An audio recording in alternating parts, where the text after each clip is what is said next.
Hello. D. Snider, congratulations on this book. Oh my God, this is the kind of book, we don't have a voice anymore. So when we want to have that voice, where do we need to go? We need to go with those that have had a voice and continue to have a voice. And this book will serve as that inspiration. That's really nice to say, Arrow. As a matter of fact, I was having that conversation with people online on social media, and I say, people, you got to speak up. You can't don't just sit back and let other people decide your life's course. And because right now, the people driving the bus, they're on the extreme left and extreme right. Mm-hmm. And most of us, the wide swath, are in this broad, moderate area. And people say, well, what's a moderate? I say, if you're willing to have a conversation and consider a compromise, you're a moderate. Yeah. Okay? Because extreme right, extreme left, they are not.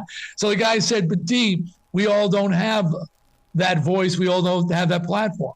I said, well, get behind someone who does. There you go. And line up right here, man, because I'm speaking out.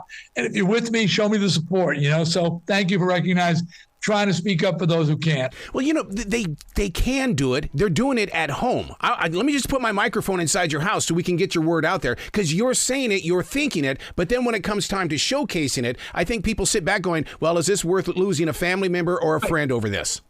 Right. And that's true, Arrow. And people complain a lot, but, and understandably, there's a lot to complain about. But, take that next step and make sure your voice, your opinion is registered. Yeah. Don't just sit there and whine and complain, because if you don't, if you don't step forward, I spoke to somebody, really a smart person or whatever, and they said they're not voting this election. Yeah. The presidential. I said, why? He says, because both candidates are too old. Yeah. And I said, so you're not going to have a voice at all? No, I'm not going to. I said, how does that make sense on any level? And you really think those two old dudes are actually controlling things on their own? They're not.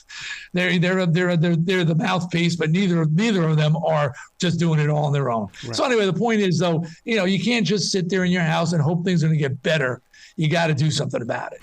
To this day, the image of you in front of that U.S. Senate committee has always been in my heart, because I was that jock on the radio that really needed to pay attention to what was happening with music. And the reason why is because what you did, Brewer and Shipley did not do. Neither did John Denver when Rocky Mountain High was attacked. Because, you stood up for the sound and the creation of music. Well, let's just give fairness to John. There wasn't that platform and, of this huge Senate hearing, which was worldwide. It was an amazing opportunity to speak out. And John was, having to do interviews and saying back then, it's not about being stoned. But he was one of the people who did show up that day. So credit where credit is due. But yeah, when they asked me to come, I didn't ask to go. Wow. They asked me, and I don't know who. And I said, my God, do they have any idea who they're asking? I knew full well they just looked at my photo with this bloody bone and the screaming face and said, oh, great. Let's bring this guy in. We'll make a fool out of him in front of the whole world, and we'll shut up rock and roll. And if they had just done an iota of research, they would have found out I didn't drink or do drugs. That's a big red flag for them. You don't want a sober guy walking in who might actually be able to put a sentence together. No.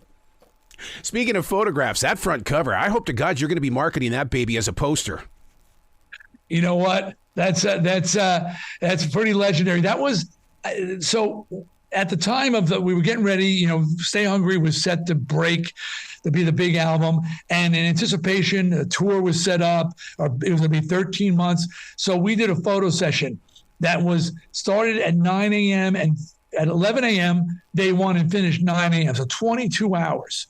Because it was not just the album cover, it was promo photos and all the makeup, no makeup, we were getting set.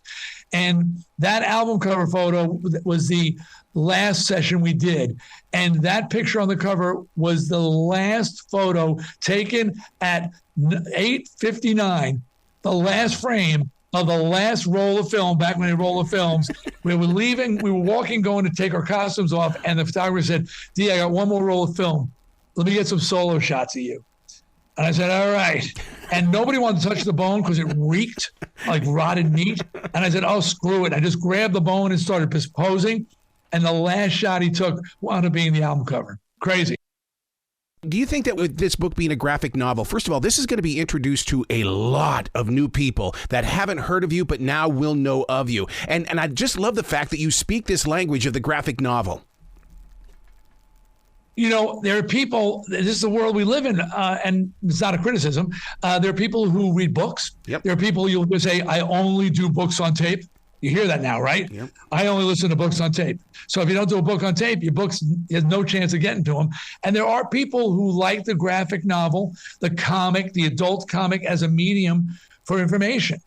And so you're right, we're reaching an audience of people. And I was one of those people at a certain point in my life. So Z2 Comics, to their credit, felt this was an important story to be told at this time to remind people of that fight.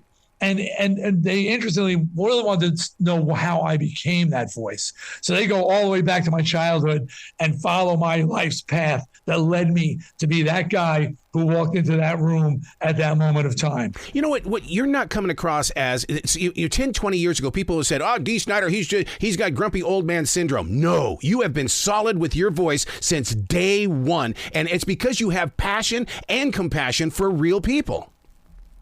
Arrow, again, thank you, dude, for appreciating that. I've not changed one iota. One of the things I'm so proud of is everything I stood for, everything I believed in, I still believe in. So, I'm clean and sober, always was clean and sober, married 42 years. Oh, congratulations. I've had kids, all the things I stood for and everything I said that day before the Senate committee, I've lived. Yep. You bring me, so many people I know have changed who they were. They've reconsidered who they were. They look back and say, oh, well, everybody was doing it back then. Everything I still stand for everything I believed in, and I'm ready to go back anytime. Put me in, coach. And and I still walk the walk. I talk the talk. I am who I am. And if I'm a grumpy old man now, I was always a grumpy old man. So I was always a pissed off guy. Get off my lawn. We're not going to take it. Same thing. Please come back to the show anytime in the future. The door is always going to be open for you, dude. Hey, thanks, Arrow. Love talking to you, man. Thank you. You be brilliant today, okay? I'm trying.